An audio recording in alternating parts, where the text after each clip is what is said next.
Regarde comme c'est simple maintenant de travailler une image, franchement je suis choqué. Salut les amis, ça me fait extrêmement plaisir de vous revoir, ça faisait un petit mois que j'avais pas fait de vidéo. Bon, c'était les vacances, j'étais au Japon, j'ai bien profité, mais maintenant c'est reparti, on va charbonner. Ce qu'on va voir aujourd'hui, c'est vraiment super intéressant, c'est une nouvelle manière de travailler sur les images. Ça vient tout juste de sortir et le but c'est de travailler avec les images 3D. Donc jusqu'à présent, moi j'étais pas très hype avec tout ce qui était la 3D, mais en fait, c'est super intéressant lorsqu'on l'utilise de la bonne manière et c'est ce qu'on va voir dans cette vidéo. On se retrouve sur le site de Krea AI. Donc Krea AI, je pense que vous connaissez, c'est une boîte à outils complète où tu vas pouvoir générer des images, des vidéos, entraîner des modèles, faire de l'upscale, enfin bon, bref, tu peux faire quasiment tout sur la même plateforme et ça, on adore. Et là, ils viennent de sortir une nouvelle dinguerie, c'est tout simplement la 3D. Avant de créer notre modèle 3D, ce qu'il faut qu'on fasse, bien entendu, c'est de créer un objet. Donc soit tu as déjà des photos de ton côté que tu aimerais bien créer en 3D, ou soit on va directement générer une image de cet objet et on peut le faire aussi directement sur Krea AI, tout simplement en appuyant sur Generate ici, et là tu vas aller dans Images, et ici tu peux générer n'importe quelle image que tu le souhaites avec un modèle de flux ou autre. Donc là il y a plusieurs modèles, nous on va rester en modèle de flux, et dans notre exemple on va générer par exemple une paire de chaussures. Donc je marque Air Max Shoes, j'appuie sur Generate, et voilà mes chaussures. Moi j'aime bien celle-ci, ouais franchement elle est trop cool, donc je la prends et je la télécharge. On ne part pas de Krea AI, on va rester ici, on va appuyer sur Generate et cette fois-ci on va appuyer sur Real Time. On va arriver sur cet outil. Donc le Real Time, je sais pas si vous connaissez, c'est vraiment sympa. Ça permet de dessiner quelque chose sur la partie de gauche et ça va être retranscrit sur la partie de droite, bien entendu en ayant une petite passe avec l'intelligence artificielle. Donc là je vais dézoomer pour qu'on voie un petit peu mieux. Je vais supprimer ce qu'il y a sur notre écran en cliquant dessus, en appuyant sur Delete. Et là, j'ai le fond qui est comme ça dans une forêt. Et nous, on aimerait bien changer ce fond. Donc, on peut le faire assez facilement en appuyant sur ce bouton-là. On peut choisir soit une couleur unie, soit directement des photos, des textures, des illustrations. Donc ça, c'est plutôt bien fait. Et tu peux bien entendu mettre ton propre fond si tu le souhaites. Donc, nous, on va partir sur un fond avec la mer comme ça. Et on voit directement que ça va nous mettre notre chaussure parce que ici on a le prompt. Mais c'est pas encore exactement la même qu'on avait tout à l'heure. Donc ce qu'on va faire, c'est qu'on va tout simplement prendre notre image et on va venir la placer sur notre Canva ici. Ici on voit qu'elle est en train de se télécharger. Et voilà, c'est fait. Donc maintenant, on a notre chaussure. On va agrandir le cadre pour y voir mieux. Et là où la magie va opérer et que ça va être vraiment très intéressant, c'est en appuyant sur clic droit. On voit ici Convert to 3D. Donc on va convertir notre image en 3D. On clique dessus. Il y a un petit temps de chargement de quelques secondes ici. Et voilà, c'est fait. On a notre modèle 3D qui est ici. Donc ce qu'on va faire, c'est qu'on va supprimer notre image. Maintenant, on n'en a plus besoin. Et on va jouer avec notre modèle 3D. Lorsqu'on clique et qu'on reste appuyé sur le petit bouton qu'il y a ici, on peut faire tourner, pivoter notre modèle 3D dans tous les sens que l'on souhaite.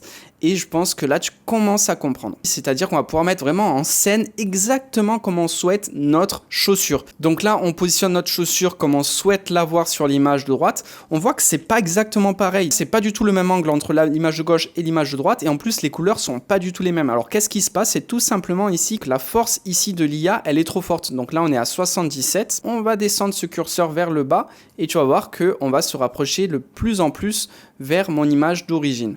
Donc tu vois, j'y vais tout doucement pour que tu vois bien les changements.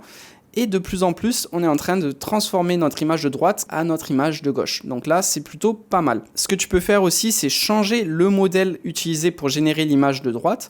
Donc en cliquant ici sur modèle, par exemple avec modèle avec flux, donc c'est plutôt pas mal. Moi, j'aime bien le modèle HD. Il y a le modèle photo aussi qui est plutôt correct. Mais moi, je vais rester en HD. Pour moi, c'est le meilleur modèle dans notre cas d'utilisation. Donc ici, je peux mettre vraiment en scène ma chaussure comme je le souhaite. Donc par exemple, même si je la veux un petit peu de derrière et tout, des fois, ça peut être difficile de faire certains plans. Et bien avec cet outil, ça devient directement beaucoup plus simple. Et ce qui est vraiment cool avec cet outil, c'est que en plus de ça, tu peux bien entendu venir dessiner directement sur la partie de gauche. Donc là, par exemple, je vais faire Paintbrush ici, je vais me prendre une couleur un petit peu plus claire et je vais dessiner par exemple un soleil. Soit je dessine mon soleil directement comme ça et je pense que ça va me le retransmettre ici. Soit ce que je peux faire, c'est aussi utiliser des shapes, donc des formes, et je vais venir comme ça choisir par exemple une forme ronde et je vais aller dessiner, je sais pas, un soleil ici que je vais mettre en jaune. Donc voilà, bon là c'est un exemple, je vais le supprimer, mais dans l'idée tu pourrais faire ça. Une fois que tu as ton image qui te convient parfaitement, donc on va dire que ici à droite on est bon, ce que tu peux faire c'est d'augmenter sa qualité, parce que là on le voit sur cette image, la qualité elle est un petit peu moindre. Donc en appuyant sur Quick Enhance, tu vas pouvoir augmenter la qualité du rendu. Donc voilà, là déjà c'est beaucoup mieux, c'est beaucoup plus réaliste et là on commence à avoir quelque chose d'utilisable. Après tu peux aussi sauvegarder ton image, donc là elle va simplement être dans la galerie de Créa AI, mais tu peux aussi la télécharger en appuyant sur ce bouton de téléchargement et aussi la upscale, donc encore une fois l'agrandir et lui donner une meilleure qualité. Donc nous on va commencer par la sauvegarder.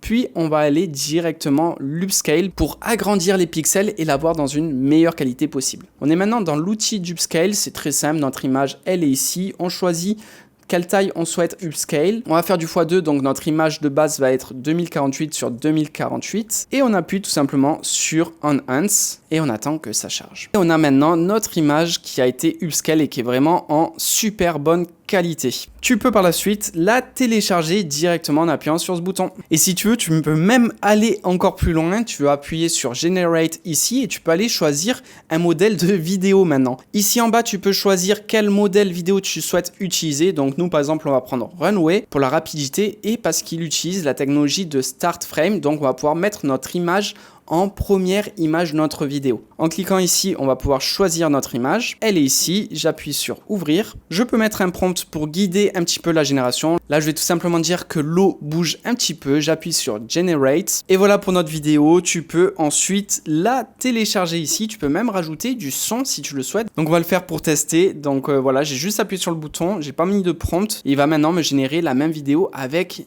un son d'ambiance.